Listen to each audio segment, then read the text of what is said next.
Ki khubor ka Batesi TV ka umdi basnyam bat penjasliang.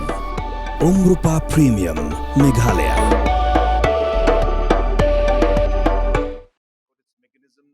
Menteri rangba ka jala obaderu Presiden rangba jong seng NPP Conrad ke sangma ula Ther Kylla Presiden jong seng Kongres wa Vincent H Pala dak baong ba Shuwa ban Kren ude ban tip Shuwa Shaphang ka finance amban syukran lapla namar ba yalam baklai pajba kani ke jingkren Conrad kade hlor ke jingkan tho ba Pala ba ka jala ka kit dakaram Conrad la ong ba kumba nyau 4% ka ba sarkar ka penlut nam taki kampen roy kade ke jingmi na jala la jong halor ka ram kumna World Bank na ADB ulang bak sarkar jala ka habban siu ya kani tang ar 4% kat ba ya ka 4% pat ka hab siu ka sarkar pedeng tang ba na ka 4% ka sarkar jala ka hab ru ban siu sa 4% bat kam dei ba sarkar jala ka kit ram ranjan.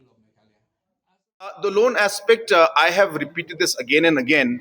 I don't know, maybe the MPCC president is not able to understand the different financial numbers that I'm explaining. But I've explained this many times. I've shown the growth of the state. We have been very clear that when it comes to loan, Government of India has got its mechanism, and Finance Ministry and the RBI has got its mechanism to ensure that no state can take any loan that is beyond a certain level. We are very much within that level, number one. Number two, if you look at the overall growth story of the state of Meghalaya, you will see that almost 70% of the funds that are used for the growth have come from the internal revenue of the state itself.